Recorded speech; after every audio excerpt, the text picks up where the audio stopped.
Not even start the videos and everything. Oh my gosh.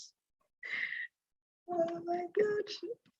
I'm so scattered today. Sorry about that, please. I I did not start the video. I did not start the sound. I was just talking to IG. Okay, so do we keep complaining? Do we keep blaming the government? No, we can't afford to do that. And a case study that I have here, please, you Zoom people and YouTube, please let me know if you can hear now. Aha, thank you, finance coach today. I'm grateful. Oh my God. All right, so how do we navigate? We talked about a few of those. I'm going to show you more because it's not just about that. There are different things we can do. And then do we keep complaining and do we keep blaming the government? We can't afford to do that. The government is doing their bits to push things up. Is it trickling down to the entire population yet? No. But are they trying? Are they putting in the work? Yes, a lot. I listen to the monthly policy report meeting from the CBN every month. And when you hear some of the things they do, it's amazing. It's phenomenal, actually. So we can see that with the GDP growing and all of that. But does it affect the general population yet? No. So there is a need for us to be well educated, to know that there are some things that I cannot afford to do. And there's some things that I can now be doing that I need to start doing because things have really changed. The market has evolved. Even the economy has evolved. The employment space has evolved. Business space has evolved. A lot of things have evolved. Even your family evolved. So we can't afford to just continue to do what we used to do. We have to start looking at different ways to do business or to handle our finance. So the case study I have is of Mrs. Folorenshaw Alakija. So reading her biography and all about her, at some point in her career, she got a license to an operating license for an oil drilling and all of that. And when they got this license, it took them a lot to hit oil. But listening to her interview, she said something about the fact that when I started this business, Nigeria had all of these challenges. I think this was from a video I watched of her last year. She was on an interview. Nigeria had all of the challenges that you mentioned today because someone asked her that question. Maybe when you were building business, you had everything together and everything was working. And she said, no. When the business started, all of these things existed. So what did I do to come out? Well, I could have said, okay, because all of these things are there, don't let me make moves. No. The truth is, I tell you the truth. I tell you the truth. And we're going to discuss this a lot in a conference coming up in February, on February 1st. Yeah, a lot. You can't create wealth being comfortable with one source of income. Research has it that the average millionaire today has 7 sources of income. I'm talking about millionaire in dollars. They have minimum 7 sources of income. Guess what? The ultra wealthy, they have hundreds of businesses, sources of income. If you're going to create wealth in our world today, you can't sit with one source of income. Mrs. Folorenshaw Alakija, before she got the oil license, she had a fashion business. From that fashion business, she moved to the oil. She didn't stop the fashion. Guess what? She didn't just stop with the oil because when they eventually found oil, for her to be able to drill oil, she had to partner with a company, a sub-company under Texaco. Texaco partnered with another company. So they achieved success. So she owns only about 60% of the company. She had to give out 40% of it. So what did she do? She went into another line, which is printing. She has an array of printing presses. And then from that printing, she does real estate as we speak. She has a major real estate company. And I can assure you that she has other smaller sources of income as well. Because that's the one we know. Guess what? She will have different kinds of investments as well.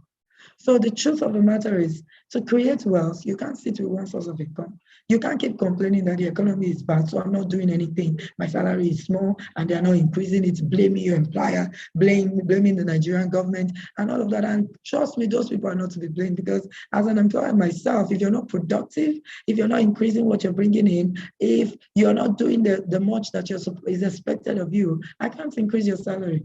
If I have to spend more on production, I can't increase your salary. So don't let go of the job and don't work in a way that they fire you.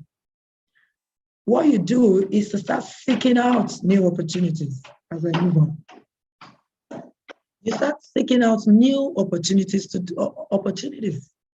You develop ways to survive and thrive through economic times, which is what Mrs. Folorunsho did. She developed a way to survive and to thrive through economic times. Did you know that when they hit her, the federal government came and wanted to take a major stake in the company, 50% or so, 45 to 50. And she had to be in court for a long time because she just felt, no, I put in so much. She said that all our family's life savings was risked to get that thing up and running. They put everything at risk. So she could have made excuses. She had different reasons to not do what she was supposed to do. But she told herself that it doesn't matter. In fact, she said something. She said, my husband and Alakija, we don't lose. Her husband cannot lose. My children cannot lose. So she went ahead to fight the federal government, and she was able to win the case against the federal government. All right. So there are things that will come to challenge what we're supposed to be doing, but we can't afford to say, you know what, I can't do this, and I can't be complaining, I can't be doing this, and all of that. We have to develop. So this is the big concept in the whole of this webinar. The big concept is that you develop ways to survive and thrive. You develop ways. So I'm going to go through some of the ways that I have for us today. Are we together? Yes, yes, yes. Feedbacks will help me. Thank you, Mr. Omotosho. You can't keep complaining. Use that energy to seek new opportunities. Yes, exactly. Start thinking of ways to get on the productive end. Ways to get on the productive end. Now, you can decide that where I want to invest is the stock market. But guess what? Those companies need the money that you are giving them to be able to stay good in business, for you to get enough dividend and the stock and the value for your shares that you're buying with them. So that's also you engaging in productive activities. All right, so let me get your comments so I can know that we're together. All right, so thank you, Victor. So what do we do? First thing, remember today's topic says navigating current economic times and then financial plans. So the first thing you need to do is to create a financial plan. I found out that a lot of Nigerians don't have financial plans. They are not, how do I put it? We don't think long-term enough. It's not that you don't think about the future, but thinking about the future enough to plan it. So we dream, we have goals, but you see, those goals will not execute themselves. Those dreams will not come to pass if they are not planned. Planning is strategizing, and that's where the work is. So lazy people will run away from it because it's tasking, it's demanding, it's mental, it takes a lot of structure, and sometimes it costs you money. If you come to me for a financial plan, I'm going to charge you for it. It's not going to be free. Yeah, but is it good to have one? Very good. In fact, you can't see much changes in your finances if you don't work with a plan. And planning is not just about your budget. Planning is thinking long term and bringing those plans into today and how it affects you. I'll give you an example. So you have a dream to retire to real estate. What an amazing dream. What a very good dream. I mean, who would not want to have a real estate of, maybe have an estate with 10 houses, have one in the Bahamas, have one in the UK, in the US, all over the world, just have properties everywhere. But like a mentor of mine will ask, he did this sampling, random sampling through the crowd when we had Financial Freedom Conference in 2019. He asked the question, what would you like to retire to? Some said real estate, stocks, and all of that. And then one of them who said real estate, he says, how many lands have you bought? How many properties have you bought? Nothing. And how old are you? You're over 30. Yet you want to retire to real estate. Because the truth is, there will be a time when you won't have as much energy as today. That's all, the whole essence of retirement planning. It's not so that you don't work anymore. You will want to work, but you won't have as much energy. So what do? You plan ahead. We found out that from the random sampling he did, people want something, but they're not working towards it in any way. And the reason is because there is no plan on ground that you want to work with. Financial planning is very major if you're going to survive through any economic time. No matter how fierce it is, a financial plan will help you weather the storm. No matter how challenging it is, a good financial plan will help you. Does it mean that once you project it, I retire to real estate, it just happens and there are no details? No. There could be another COVID attack. There could be one other major pandemic in the future. It will shift things, it will shake things up, but it's not supposed to bring you down. Because I tell you the truth, during COVID, a lot of people made money on the stock market, for example. Because, yeah, there was a depression, what do you call it? A lull in the economy. Things went down and all of that, but some people had the resources to catch in on the opportunity. That's why financial planning is everything. So a financial plan tells you, I want to retire to real estate. So you then zoom into today. What do I need, first of all? What's the worth of this real estate? Is it 10 billion? Is it 100 billion? You then come into today, break it down into annual, and then you come into today. How do I get this goal off the ground, this plan? How much do I earn? How much do I earn currently? How much do I live on? Your cost of living. What is left after that? And how much can I sacrifice? Depending on where you are financially, to determine the amount you come to. That amount, how far can it take me towards the execution of this plan? If it's not going far, can I save up in 3 months to meet it? You see, with a financial plan, you can then begin to walk step by step. So your financial plan is a roadmap. From stage 1 to stage 2, this is a route to take. I'll save because I need to put about 10 million together and I don't have that at once. So some of you have it at once, so you go straight to the point. But I don't have it at once, so it's a build-up. I save to get here. From here, where is the next step? That's what the financial plan does. The financial plan takes into advantage your risk appetite. It takes into advantage your dreams, your goals, your family. Don't forget, when you make the financial plan, for example, you were not married.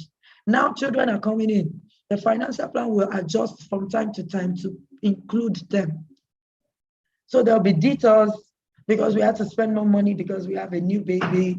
It slowed down what we're doing, but it doesn't distract. It doesn't take you off track completely.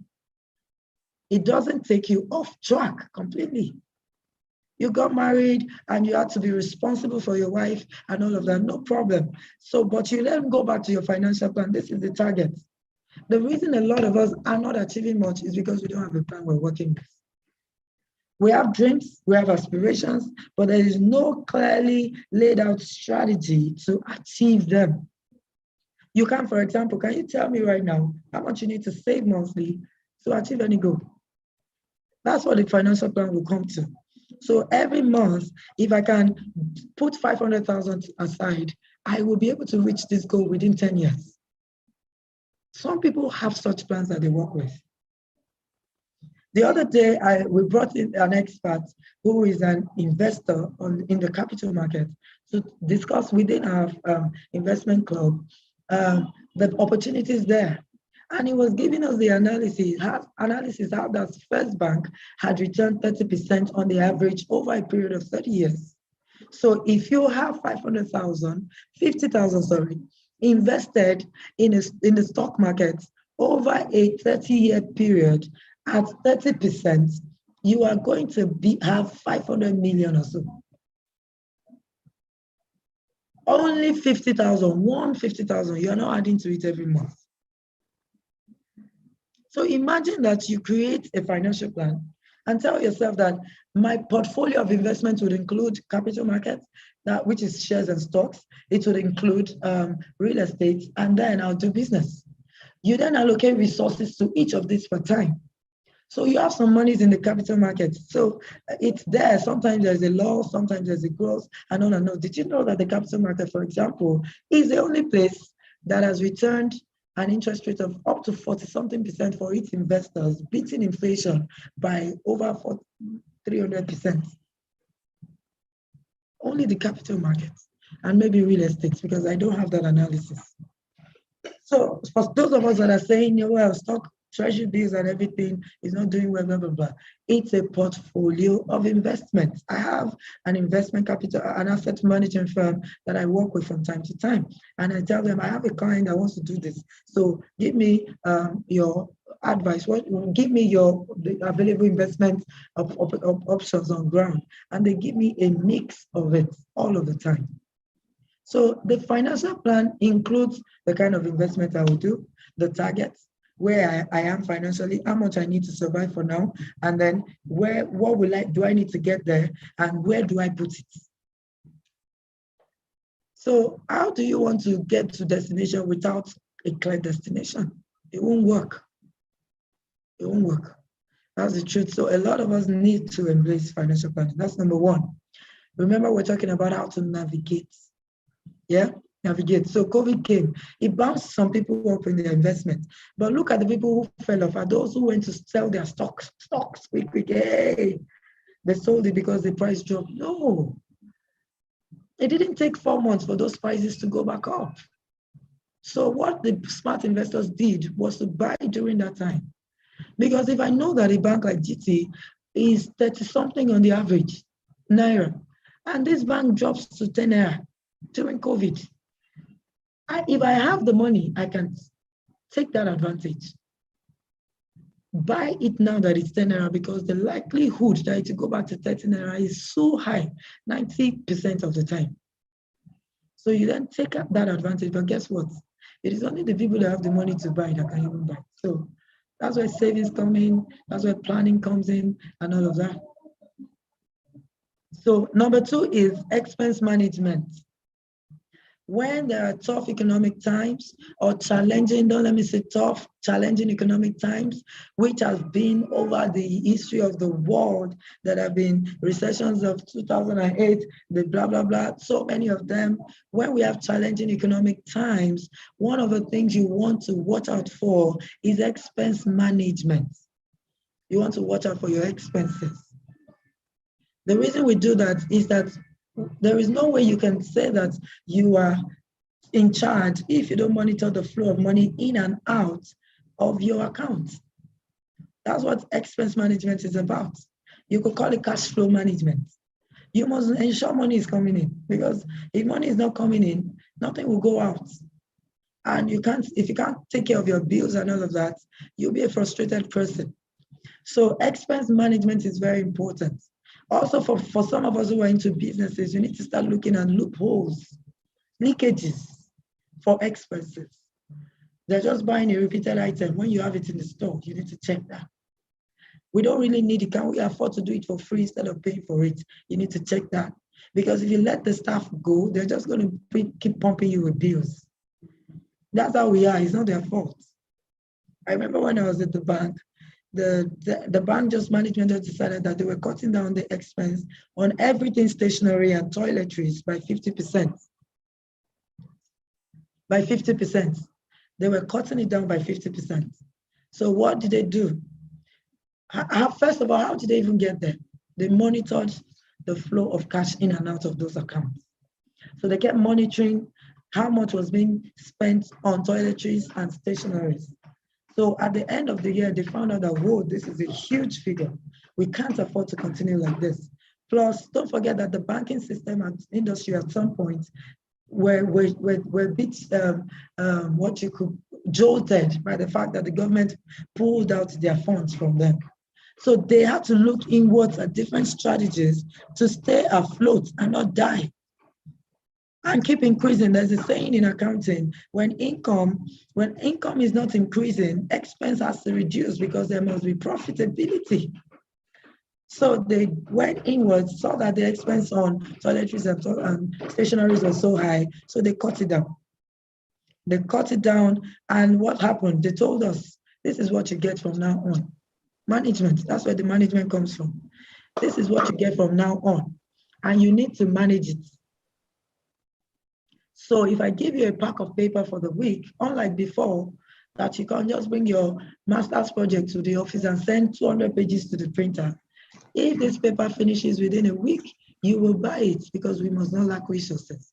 So because the employees knew that their money was going to get involved, they started to behave themselves.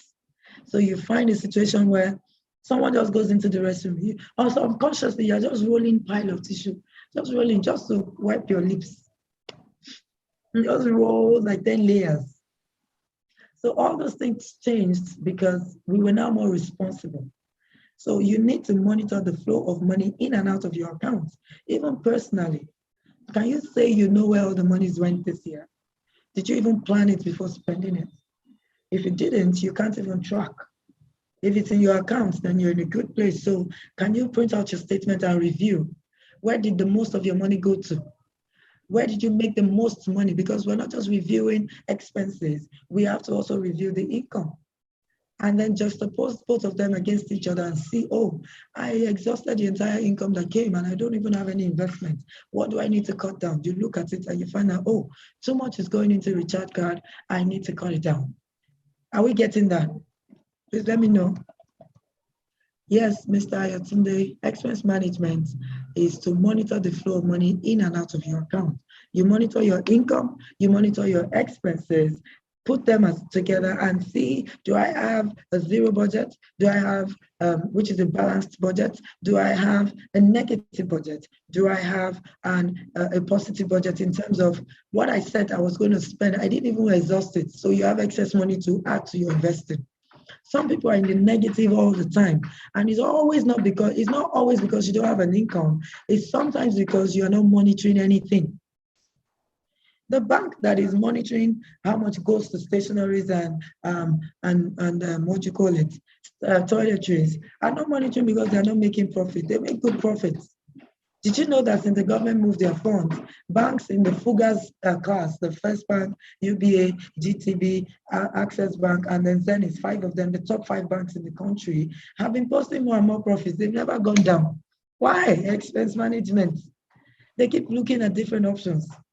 They keep looking at different ways to cut down. At some point, they decided that for hampers, this is how much you get per branch. We don't care what the cost of your clients is. This is how much. And guess what we did as employees? I could not give some of the hampers to my clients because I know the worth of the client. So we added our personal monies. The business has to grow. So you also as an individual, if companies do that, what makes you think you don't have to do that? You have to look at the expenses, you have to look at the income, and always look for where to cut down. It's not a crime to cut down. All this mindset is not about monitoring the 200 naira and 2,000 that comes in. It's about growing your income. I beg to differ. You will not grow your income if you don't learn to manage what comes in. You can't. You don't have the capacity. That's what I mean. You don't have the wherewithal to grow an income when you can't manage what comes in already. That's the truth, because expenses rise with income. So you can't really grow it. What happens is you got a better job. You did all your marketing strategies and networking. You got a better job. Your salary went from 1 million to 2 million. Great. But is your economic reality better? No. Why? Because you keep spending all the 2 million still. Why? Because you didn't learn to manage expenses when it was 500,000. It's not an automatic thing. So please don't let them confuse you. I'm of the opinion that you should increase your income. And I mentioned it earlier. You can't sit with one income and expect to build wealth. It won't work. But you can't also say that all I need to focus on is in the income and neglect the expense. No, it will not work.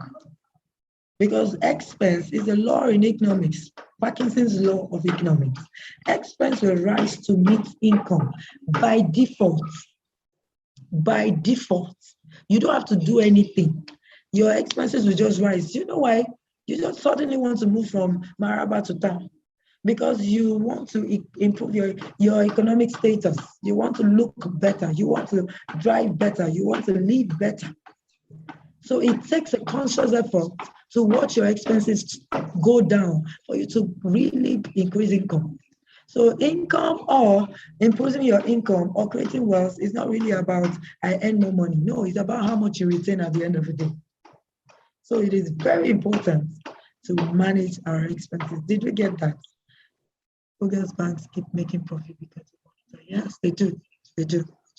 They do, seriously. The other day I went to the bank. I have left like from 2016, but after like 2 years I went there and they had changed their deposit slip from triplicate, which is more expensive, to single. Guess what? The customers now have to write 2 times.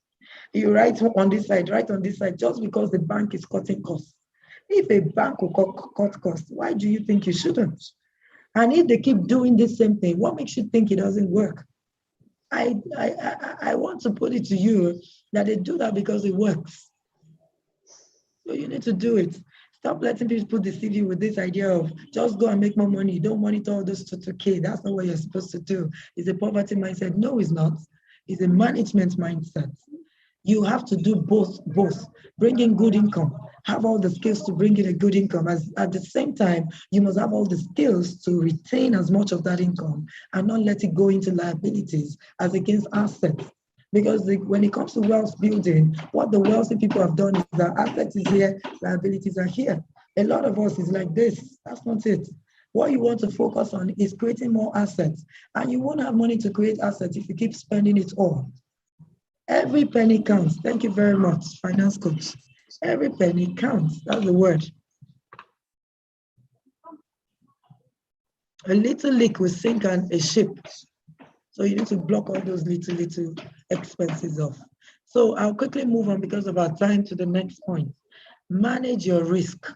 If you are going to thrive in challenging economic times, or in this current economic time, I described the economic time to us. It's a time where you have high inflation. It's a time where the GDP is growing, but it's not all inclusive yet. It's a time where we have a hike in the interest rate and a lot of unemployment and risk of job loss. So what do you do to navigate? We started by saying financial planning. Well, the next point we talked about is expense management. And then we talked about the next point I'm going to is managing your risk. Managing your risks. You must know your risk tolerance or appetite. So I found out that a lot of people fall for scams because they don't know their risk appetite. How many of us have played the game Who Wants to Be a Millionaire here? Even if it's on the computer, you didn't go for the live show, you watched it, and then you've played on the computer. Please let me know. Who wants to be a millionaire?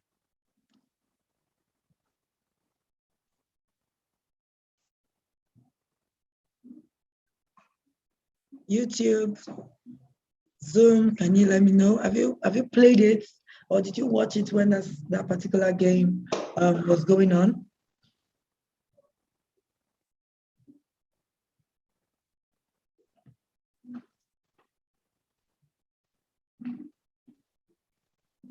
Okay, so the interesting thing about that game is actually a very educative game. And one of the things the game proves to us or shows to us is that we are all at different levels of risk appetite. We all have different levels of risk appetite.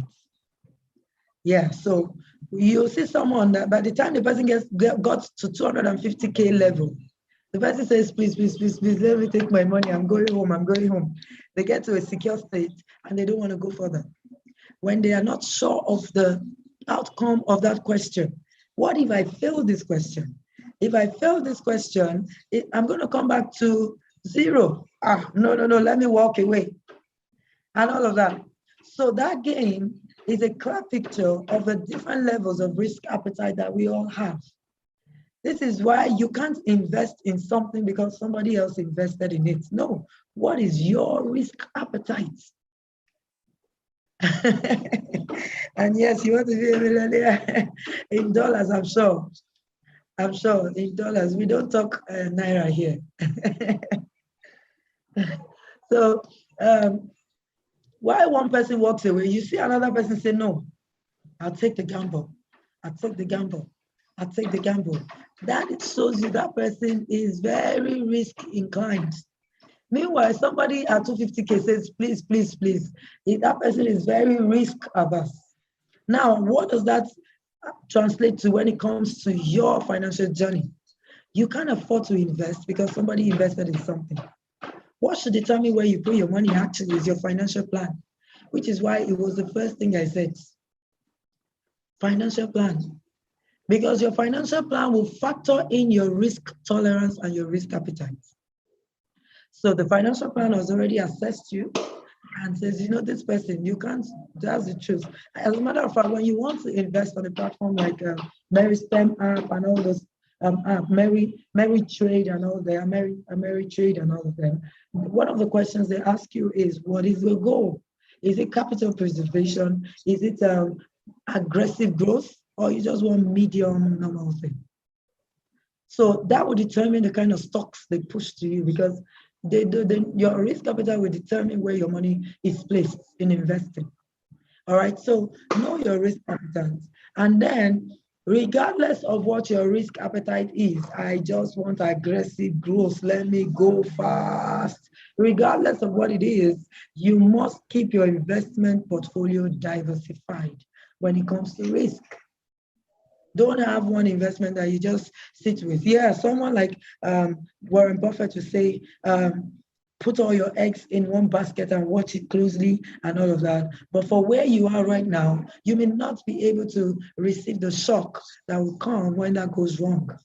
So you need to diversify, not necessarily to put your money in 100 things at the same time. No, what you can do is have a secure basket. All of the wealthy people actually do have it. What they are saying about putting all your eggs in one basket is when it comes to risk taking, go all in on a particular thing. Go all in on a particular investment. So, but do they go all in with their entire net worth? No. I've read books. I have some of them here. The books by Tony Robbins and all these people state that you should have a secure basket, something that you fall back on in times of danger. That's your fallback, always there. It could be that's where you invest for capital preservation. You're not looking for a high return per se. You just want to preserve that money in a treasury bill instrument, for example, or a short-term bond or money market. So then you take a portion of it to risk. So when you're taking risks, you can decide that I'm going to do capital markets and just, push in all that I can there. You can decide it's real estate. You can decide it's business. I'll just start this business and put in all I've got to make sure that it thrives. So you must keep your portfolio diversified. Don't take up 100% of your money and go and put it in Forex and say, I lost it all. Don't take 100% of your money, go put it in, in Bitcoin, and then say that I lost all the money. And they scammed me.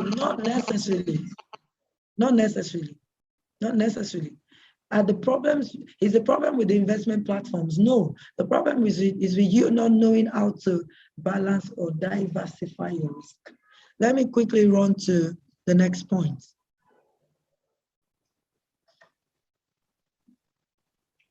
Save and build an emergency fund.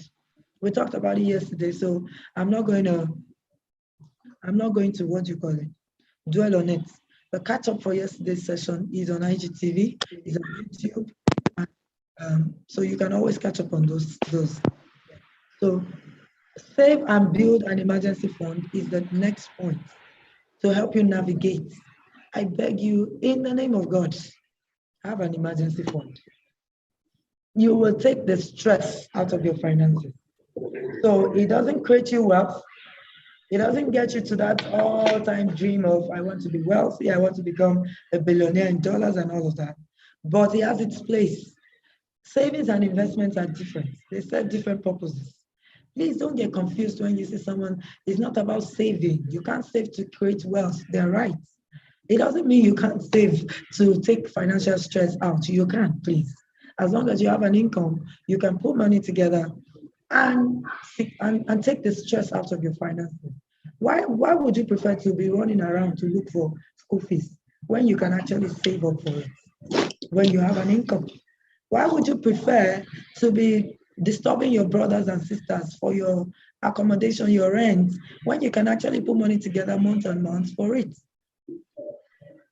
Why would you prefer to go disturb people or ask for help because you fell sick or you had a car accident when you should have built an emergency fund to cater to such things? So what this savings particular point does for you in challenging economic times is to take the stress off. I'll give you a very practical example. So when COVID hit, people lost their jobs, right? They lost their jobs. And some people didn't feel the stress because they were prepared. Others felt it so much because they weren't prepared. So if I can prepare to take off the stress, please, I'll do it. Except you don't have a consistent income or you don't have an income at all. So the focus would then be, how do I create an income? But if you do have an income, please take the stress off. You know, all those things about loans and everything will be out of the way when you save or build an emergency fund. All right, next point is keep your portfolio, your investment portfolio diversified. Please, can I have feedbacks? Are we together? Also, get your questions ready. Now on IG, please use the question mark icon. It's just by the comments beside the human being there. Beside that human emoji or a figure, or what you call it. Use the question mark tag. It will help me easily go through questions and I won't be missing out on any question that way. Yeah, yes. All right, so next point, which is number 5, I think, is to keep your investment portfolio diversified. I already mentioned that, but what this means is you can have a mix of real estate, business, stock, treasury bills, business, this one. Always keep it diversified. It also helps you to minimize loss. What that does is this: if you invested, sorry, there's someone who is giving me loud feedback here.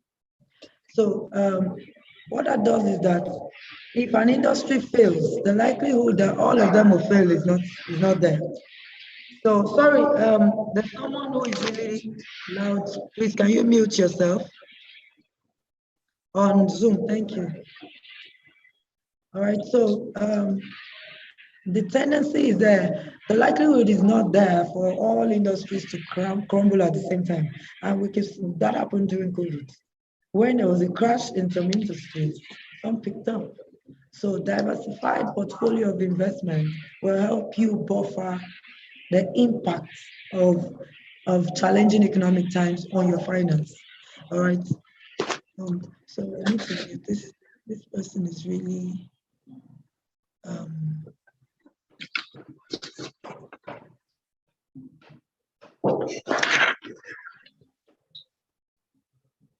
is it Jide? Please mute yourself.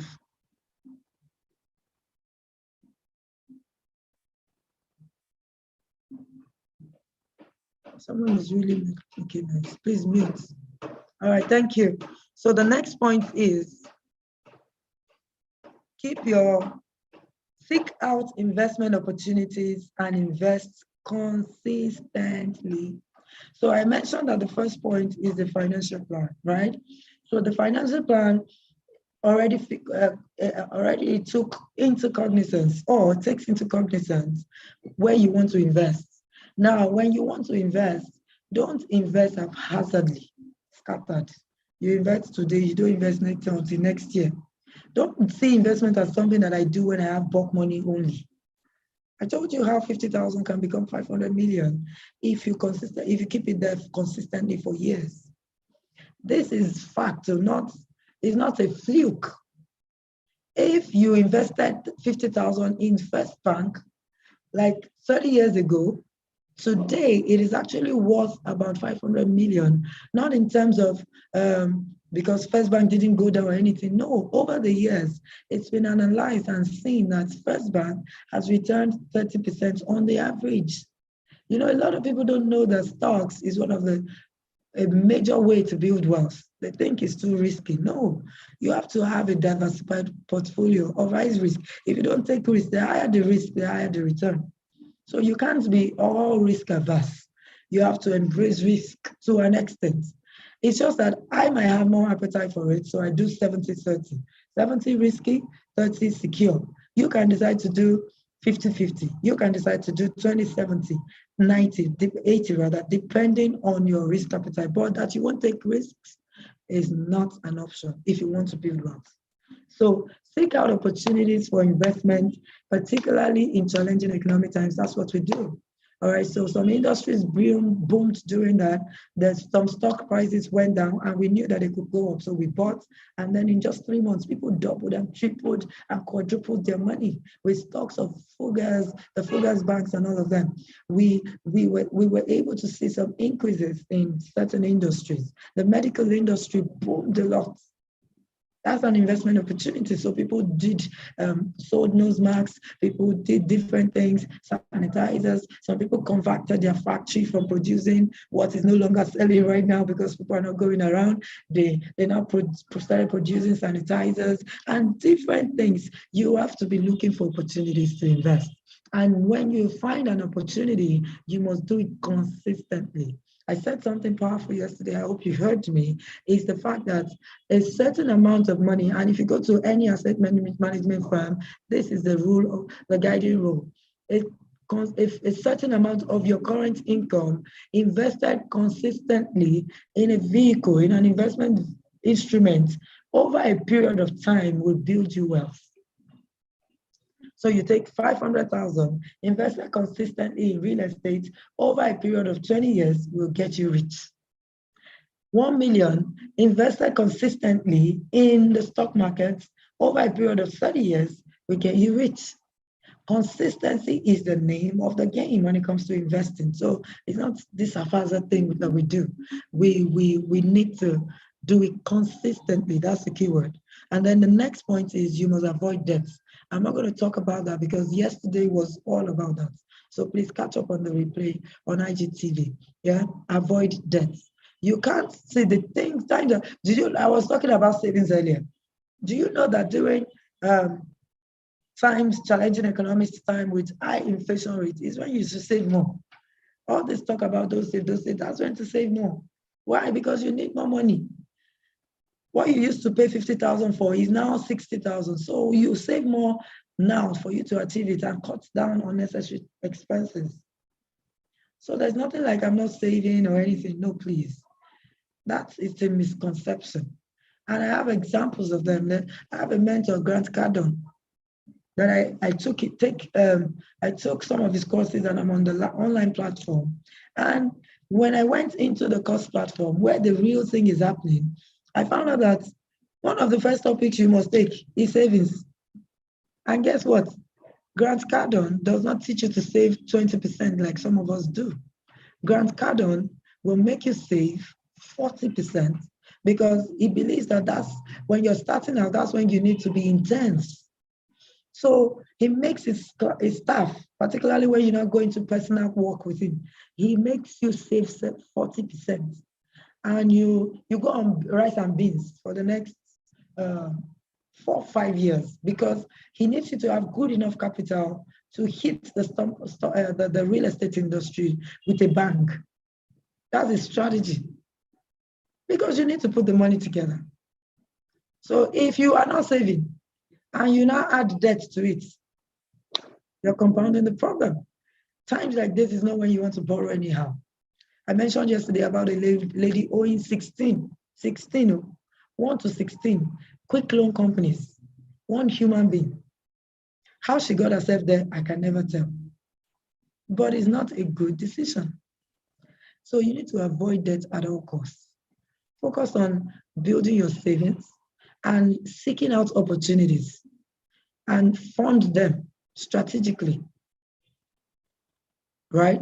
And then the final thing I'm going to talk about today, as we go to questions and answers, is build human capital.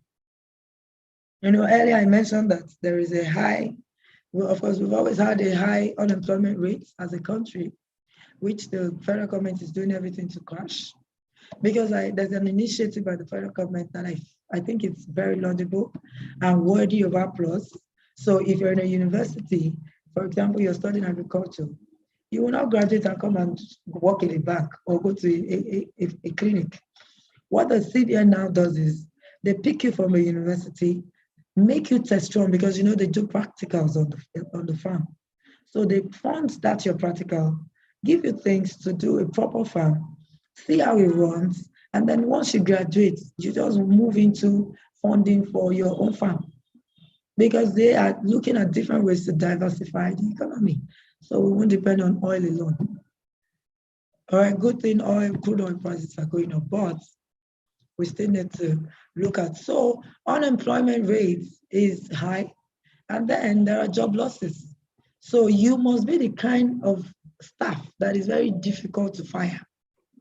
Your boss should not find it easy to fire you.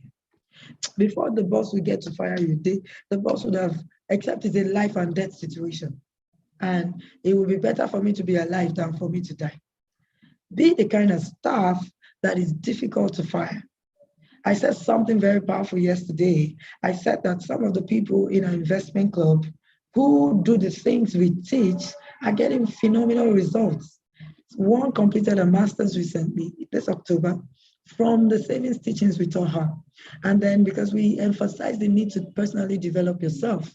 If you can develop yourself as an employee, you become more valuable to the marketplace and you can grow your income. Right, so we set that with them, and she took it up, and she registered for a course, and she's been able to pay all through and graduate despite the challenging economic time. What was her challenge? Interest rate hike, because she had to pay the school fees in dollars, and so she needed more money to buy more dollars if she was going to be able to pay. That's what I was talking about, financial planning. That affected her financial plan for the year, because our target with her was for her to get into real estate this year. But because of the hike in the dollar rate, she couldn't achieve that. But we adjusted the financial plan to suit what she was doing. So she had to focus on the master's, and then she's now graduated with a certificate that will help her get a promotion on her current job or another opportunity elsewhere if the current office is not willing to promote her. Financial planning, can you see how it trickles down to every aspect?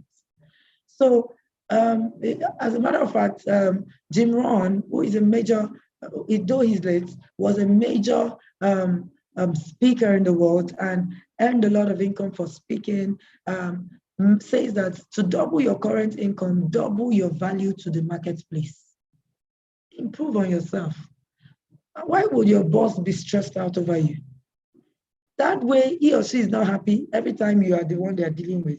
And then when they need to let anybody go in times that are tough, you are the first candidate. Be the kind of staff that when they are thinking about firing people, something in you just knows that it can't be me, because you are adding value. You are adding real value. Be the first to get in, be the last to leave, come on weekends if necessary, do more than you're paid for, exceed expectations, surpass targets. These are the things that make you a valuable staff. But if they have to follow up on you for every assignment they give you, honestly, you are not valuable. And in stringent economic times, you will not be able to thrive, because you'll be the first on the list to be fired. Did we get that? So build your human capital. Build your human capital. It's very important. It's one of your greatest assets. He said an investment in yourself is the highest form of investment, because you are the one that will produce the wealth. You are the one. So this lady who added to her certificate can now consult in that field, so she can make extra income even while she's here on the current job, because she's improved on her expertise. But how can you do that when you spend all you get? You can't do it. All right, so please let the questions come in now. This is how you can navigate challenging economic times and use financial planning to create wealth. This is the route. This is the route.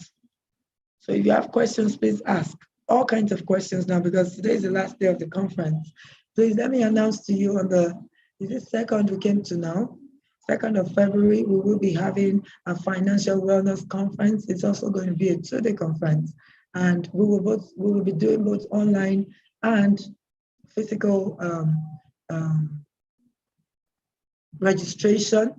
And we want to encourage you to prepare yourself ahead of it. It's going to be when you have a pastor on the hand. Now, I don't even know what to say. Well, Pastor Ken, good afternoon, sir. Good afternoon, sir. I'll meet you, sir. So we need you to prepare for that conference. You are going to learn a lot, because that's our annual conference at the beginning of the year to help you properly focus, because there's no use waiting till the end of the year and not start trying to correct things when we could have started right. So that's our starting right conference. We're going to teach you financial planning, practicals. We're going to take it further. We have phenomenal guest speakers. It's also going to include a lot of business people, because I tell you the truth, the crux of the entire conference is actually creating multiple sources of income in 2022. Creating multiple sources of income. Thank you, sir. Creating multiple sources of income in 2022. That's the crux of that entire conference. You can't build wealth sitting down with that small salary. It will not work. It will not work. You will have to come up with ideas, get funding for it, and all of that. So we'll be bringing you people who don't just work. For example, one of the speakers is an employee, but he has a bakery. He has 2 major supermarkets in the city of Abuja, and he's doing a lot of other things. And he's not a small person in his office. He's grown through the ranks. So that kind of a person qualifies to speak to us. So we need to look at that aspect very well. As much as we want to manage, we need to grow the income a lot, tremendously. So that with our existing management skills, which we train you to do a lot, I mentioned it earlier, we then be able to retain most of the profit that come in and grow fast. All right, so that's what our conference will be focusing on. So please register. Once registration is open, be the first to register. It's going to be a lot of value. We have someone else who is coming. He's a barrister. He owns an airline company. He's into real estate. These are people with multiple sources of income. So they're going to have to teach us how they're doing these things, because we need to know. All right, so these are already the 2 confirmed speakers for now. We're still trying to get partnerships with a major asset management firm who will come and unveil to you different kinds of investments and how that thing works, how you can, put your money into places, you want to combine and all of those things. The federal government is coming up with derivatives on the stock market. These are things that are coming up that we will be looking at, and it's going to be of great value to you. So once we are going to enroll, we're going to open up for enrollment in the coming week. And I want to encourage you to please register in time to book your slot. So like I said, it's going to be physical, because the physical audience is going to get opportunity to speak one-on-one with these speakers. So we're going to give you that VIP aspect. All right. So they're going to give you some personal touches. So you get to ask them questions and all of that. You're going to get resources. We will equip you for the year, except you don't run with it. And then that we would have done our part at that time. All right, so please, if you have questions, please let me know, because we need to, the conference ends at 1 o'clock. So please, if you have any questions regarding your finance, please go ahead and ask. We're doing bonus questions on any topic, something that has been bothering you for a while. Please, this is the time to ask.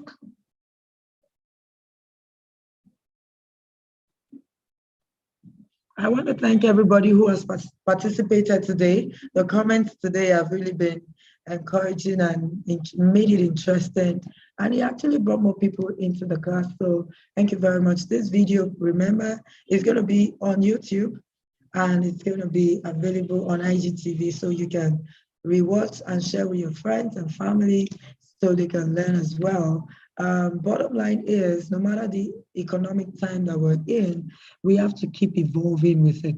You have to keep looking at different strategies to thrive, not just survive. You will survive, but also to thrive in those challenging economic times. So if I don't have any questions from us, because Saturday is usually very busy, I'm going to let us go now. I want to thank everyone for participating. These last 2 days have been very educative. I've learned a lot myself, and I'm sure you've learned a lot. Please do us a favor. Tell us what you learned on your own story and tag us in the story. Just, take a screen grab of this live class, put a comment, tag us, and all of that, and we will be excited to repost them on our story. Okay, so we have a question. How do I invest in the capital market, or what do you mean by capital market? Okay, so capital market is a stock market. It's just English that changed it. So that the Nigeria Exchange Group, which is the Nigerian Stock Exchange, they rebranded to the Nigeria Exchange Group because they've evolved into a lot more things, are the ones who ensure that these stocks are available for you to buy, and you can buy them. So the stock market is what we call capital market. Now, how do you invest? You can do it in different ways. Get a stockbroker. I will advise an investor, not a stockbroker. Most stockbrokers want to just sell. They just want to pay you to pay for their service. But an investor is an active participator on the stock market who has over the years learned the rudiments of the stock market and can guide you appropriately. For example, there's a time to pull out, there's a time to go in. There's the bulls market, the bears markets, different kinds of things. The investor understands properly. And so if you need to start investing in the stock market, please reach out to me personally, and I will be willing to guide you to do that.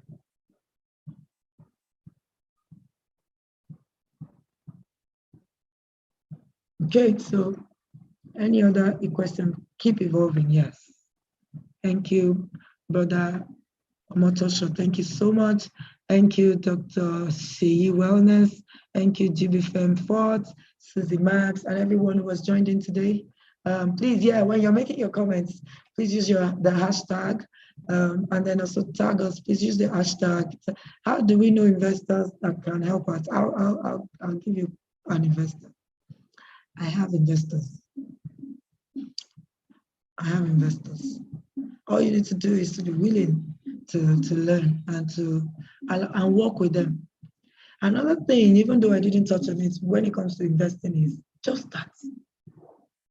Because I find out that a lot of people, you take them to the process, show them the investment, and then when it comes to execution, they forget. So the last conference we had, that's why I'm bringing them again. I'm bringing an investment company that will sell you different investment opportunities and then give you the opportunity to book instantly as well. Because when we did during the Financial Freedom Conference, a lot of people bought land, paying installments. So that money was going into something. So, well, for the stock market, you don't need so much. You can start with as low as 50,000 and all of that. If you go for a Ameritrade app, for example, which still needs guidance, please don't do it on your own. Don't get in there and start buying and trading and just buying and selling. The day it will hit, it might not be good, yeah? So the minimum, it ranges between 50,000 upwards. 50,000 upwards. Sometimes it's lower. I'm just saying 50,000 because I'm used to 50,000. So sometimes it's lower. You can buy as long as the price of a stock is within the range of amounts that you have. So I want to encourage you to get the Ameritrade app. It's a good investment app for the stock market. Get it. And then the NSC or the NXG right now, which is the, what you call them now?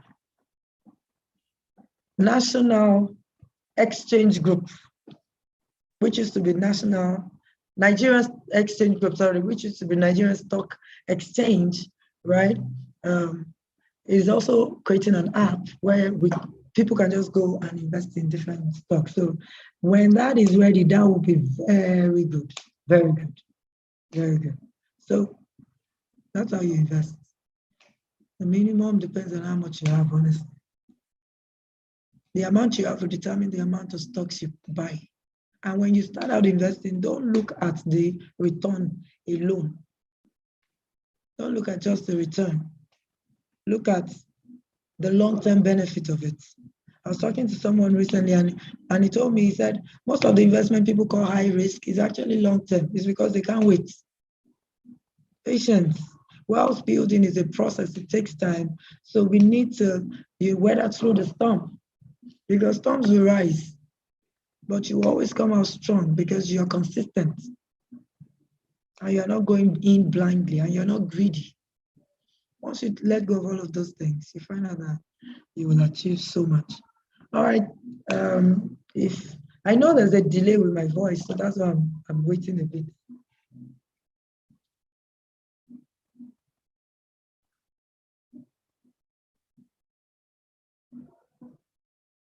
Thank you, Pastor Ken.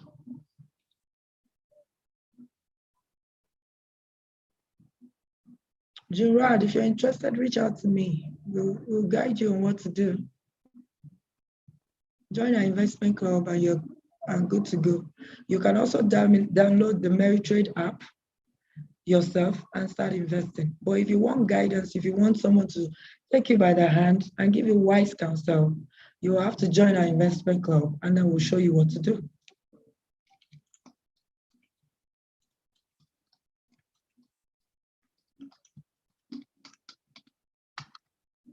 Are you doing the loan? Yes. Is it advisable? No. Get a financial advisor to guide you. Thank you very much. Okay, so I'm waiting because of the delay. Some people have questions, they're just sending it. It's been a great conference. Do we agree?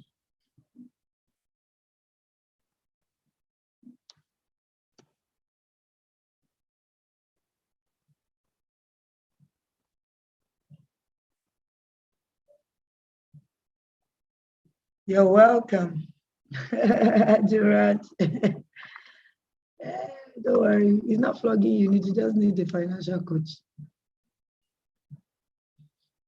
You're welcome, you're welcome, you're welcome. Thank you so much, everyone. Thank you, Pastor Ken. It's been an honor to have you here. Brother Omotosho, Kenneth, everyone, thank you. Thank you so much. See you at the Financial Wellness Conference 2022. Enrollment begins in a week and you are going to love it. Okay, see what I'm saying about question. How much, there's a question, there are questions on the tag. How much does it cost to be part of the investment club? Okay, all right, so now the investment club is a group we created. What we do there is we'll coach you, train you, remind you of all these things we shared, plus more. We hold you by the hand and say, this is what you should do. All right, so when you join in, it's quarterly, there's a quarterly fee, there is a biannual fee and an annual fee, right? So when you join in, one of the things you get is personalized coaching. That is the highest benefit, because every time I talk with the members who are there, I find out that they are gaining a lot and they are willing to work. So someone was sharing with me how she came in with debt and now she's debt-free. She's not just debt-free, she always has her children's school fees before it is time. Before now, she couldn't achieve that. She always borrowed money, always borrowing. She will always beg the school to please, blah, blah, blah. She was telling me the last time we were reviewing her that has changed completely. She has the school fees. Guess what? She doesn't just have the school fees. She has a land that she has paid on completely, and then she pays her mother's rent without stress. And she lives in town. So trust me, these things work. So when you join the investment club, you get accountable to the last, because you must meet with me every month. And I'm going to ask you a few questions. There's someone here, Jibby Femford, she can testify to that. When she joined, she just because we talk, she's been able to do so much with her business. The last time she did, she sent out an advert for her business. She's into shoemaking and all of that, and she does training. The 100 people, about 100 people were interested. She got 30 people to register. That, in fact, is a major one, because normally they say you get 10% when you market. So 100 should give you 10 people. She got 30 people who paid for her course. And more people telling her, create course here, create this here. So she has a good lead of potential clientele that she can work with just because she's in the investment club and we talk. So imagine you are hearing this from me consistently every month, all of these things. And this time, more personalized, because we'll be dealing with your own real issue based on your income, based on what you're going through. That's what we'll be talking about. All right, so there is so much benefit in the when you join the investment club. We are a bit young, so we are not doing group investments and all of that, but trust me, it's all in the pipeline. When we get there, we'll be able to do it, but we need you to have your emergency fund in place. What are you investing in, doing an investment in group when you don't have a fallback when you fall sick? When your car breaks down, you have to borrow money. No. So we take you through a process. It's like baby steps before we then move on to the big things. So when you join the investment club, trust me, is of great value. Great value. Most of the people there did not feel the impact of COVID. I brag on that because that's one of the things that I believe we should enjoy when you're financially literate. I tell myself one of my goals is to make people know that you can actually have a financially stress-free year. It does not have to be stressful. You don't have to be looking for that rent. You don't have to be looking for that school fees. You don't have to be acting like your wife's birthday. They didn't give you a whole year's notice. You don't have to act like Christmas. They didn't tell you, I'm coming next year. You already know this thing. So that stress can be out of the way. We don't have to borrow money just to have fun this Christmas. For example, we've been having a Christmas challenge for that. If you joined us and you did what we told you, you will be fine this Christmas as against last year when you didn't have money. For some people, they don't even have money to spend this Christmas, so they are sad. No, it doesn't have to be. You can plan. So we started it in August, and this is our last month. If you did it, you will get the results. So the gap is usually in the action, and that's what the investment club solves. Let me tell you this: most of our financial problems is a money problem, is a habit problem. Not necessarily a money problem or a knowledge problem. You know you should invest. You know you should save money. You know about all these things, but doing it is the problem. Why? Over the years, you have not been doing it. So it's become a habit not to do the right thing. So in the investment club, we correct those things by insisting on some things and holding you by the hand. When you sign up, one of the things you're telling us is, I want you to control me to do the right thing. If you let us, we will help. But if you are struggling with us, we will have to leave you eventually. For example, if we post on the handle for you to book your session, because we don't control your time, you know your time. So we make available different time slots for you. You are supposed to choose and just book. If you don't do it, I can't help you there. We have to be responsible for our financial success. It is our responsibility. And it's not going to happen by default. You have to design it. Financial success will happen by design. So joining the investment club is one of the ways to design it. For example, don't even think of going through next year without being in an accountability group like that. You get more results that way. So I remember someone sharing with me on the group. I think that's one of the biggest testimonials I've gotten from someone. I just talked about the fact that you can actually, sometimes your house can be a liability, because what you do living in the house is spending monies on it. It is your house, quite all right, but the money you spend on it is just too much. You might be better off renting renting out your place, and taking the rent from what you got to pay your own rent and still have a cash flow. And somebody took it. I could not imagine. I said it like right now, most of the people on the group are not there. He took it. sat down with his wife, did their calculation. They found out that it was cheaper for them to rent a place than to live in their house.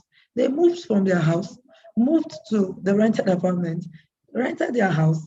The money from the rent paid their rent, and they still have this what you call it, lacuna of a good sum of money that they needed, because the cost of living now went down because they were not living in their own house anymore. I was shocked when he was sharing it with me. And guess what? He said they are doing the same thing with another building. They are building, but they're not going to live there. They will rent it out. And that's their strategy from now on. So when you take action on the things you teach, honestly, it works. And we're going to have a series of video testimonials shared out soon that will benefit people, just in case they think it doesn't work. Okay, I have a question here. Do you have any recommended financial books that are as easy and as interesting as your presentation? Thank you, Mr. Omotosho. Yeah, you can. Financial books, I have a lot of recommendations actually. I have a lot of recommendations. Now, this book by Tony Robbins is a very good book. When it comes to interesting is what I don't know. When it comes to interesting is what I don't know. It's quite big. I'm the only one that can read this kind of book. There's another book, Think Like a Billionaire, by Scott Anderson. I have that here too. It's right here. That's another book. For a business person who wants to dream, a business person who has a dream to build something phenomenal, Think Like a Billionaire is a very good book, highly recommended. I'm going to do a review on it again. We've done it before, but I'll do a more extensive review on it on one of our live classes. Very good book. And then you have Money Master the Game by Tony Robbins. Exposed a lot of things when it comes to investing. Now, if you are thinking about idea, because I talked about us creating multiple sources of income. There's no wealth without it. This book by Jim Ovia, I don't know, is my own business Bible. This book, I could not believe some of the things I read from the book. I'm telling you. When he was going to start the bank, he needed 20 million for license from the CBN then. Jim Ovia didn't have it. So don't think what you don't have, it counts. He didn't have it. He says here in this book that he submitted 50 names, 50, to put 20 million together. 50 people. Guess what? Some of them still even failed him, but God helped him. So it's a business Bible for me. It's a total business Bible for me. This book just unlocked possibilities in me when I read it. So I highly recommend it. If you have a dream already and you're wondering, I don't have money, what is it? Please get the book. Very valuable book. And I honestly can't wait for other major CEOs to write books like this. So these are good books. The book by, what's her name? Arese, Smart Money Woman, is also a very good recommendation. Please feel free to get that kind of book and read it. Yeah. So that's it. Where can we get the book? The Jim Ovia book. Maybe Amazon. I'm not sure it's in the stores. I got this because of my Zenith connections. Yeah. So I'm not sure. I think I saw it on Jumia. Please check on Jumia. It might be there. Think Like a Billionaire is a very good book. Think Like a Billionaire, Become a Billionaire. It starts from the wealth building, starts from the mind. Africa Rise and Shine, yes, is a very powerful, maybe it's me, sometimes a book can be talking to you personally, but honestly, it blew my mind. It blew my mind. I feel like I can do anything having read this book. So please, these are some of the recommendations. Smart Money Woman by Arese. She has part 1, part 2 of it, and then she has a movie on Netflix. Is recommended. You can learn from it. The A to Z of Personal Finance by Nimi Akikube is also very good. The A to Z of Personal Finance by Nimi Akikube is very good. The Money Book by what's his name again? The Catalyst is also very good. I'm sorry, his name just skipped my memory. So these are some available books that you can read. Yeah. Thank you so much, Mr. Motoshaw, for the scribe. You've been a very awesome scribe today.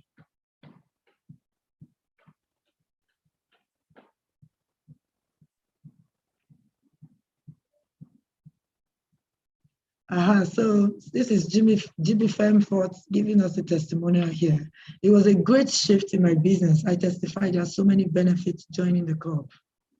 So please, we don't do, you won't hear a lot of noise on the handle, even though we post there. But that's one-on-one review sessions. Trust me, is the value.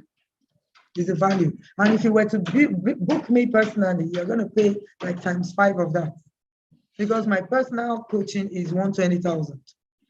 To join the club for the quarter, for the whole year, annual package is 45,000 annual for the whole year. The quarter is 15, half yearly, I think it's 25 or so. And then for the year is 45. So it's greatly discounted. So it's a good thing to do. These things work. Very soon you'll see our video testimonials and it won't be. Thank you very much, sir. All right, thank you so much, everyone. We've exhausted our time or shot beyond it by 4 minutes. I want to thank everyone for hanging in there. I have had an interesting conference to me and a successful one because the feedback has been very good. You've learned a lot. I'm happy. I mentioned yesterday about how I was privileged to be in a meeting with the DG of SEC, and he was just sharing my vision. He sat there and he was speaking about my vision to spread the gospel of financial literacy all over Africa. So, and he was talking passionately about it. And I told myself that this thing I'm doing is very, very worth it. It's very valuable. For me, it's a gold mine that is untapped in Africa, and I intend to keep pursuing it. So you can rest assured that we'll keep bringing you these kinds of sessions from time to time that will greatly impact your finances positively and help you build wealth. So I look forward to your financial success. I look forward to your financial freedom. I look forward to your financial wellness. And come next 2021, we will record a very high net worth growth in our net worth by the very special grace of God. Thank you all so much. Until next time, bye-bye. Thank you very much, Pastor Ken. It's been an honor to have you here. My greetings to Sister Lara. I am so, so grateful. Thank you. All right, it will be out in a week. All right, thank you very much. Bye-bye, everyone. Thank you.